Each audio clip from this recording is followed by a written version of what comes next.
मेरी ही महिमा ये चारों वेद गा रहे हैं, सुना रहे हैं। परमात्मा ये करता है, परमात्मा ये करता है, परमात्मा ऐसी लीला करता है।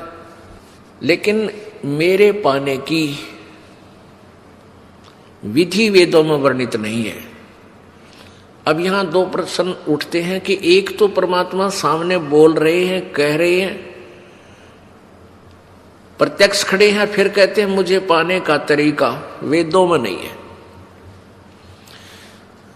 अब इससे क्या सिद्ध होता है कि परमात्मा के दर्शन कर लेने से मोक्ष नहीं, परमात्मा के द्वारा दिए गए उस भक्ति की कमाई करने से मोक्ष होगा। नहीं तो परमेश्वर 120 वर्ष रहे, जिनको अच्छी आत्माओं ने भी दे दर्शन किए, बुरा ने भी किए, जो उनके विरोधी थे, उन मार मार कर रहे थे उनके पीछे, उन्होंने भी दर्शन किए। दर्शन से मोक्ष नहीं है, परमात्मा के उस मंत्र से मोक्ष है।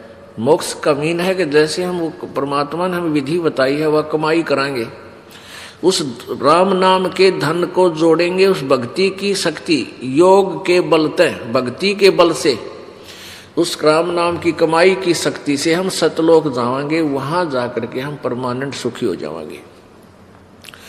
उसको प्रभु प्राप्ति कहा जाता है।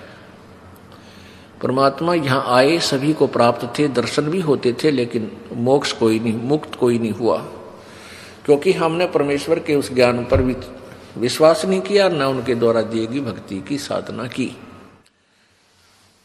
तो परमात्मा के नाम से मोक्ष होगा, केवल दर्शन मात्र नहीं।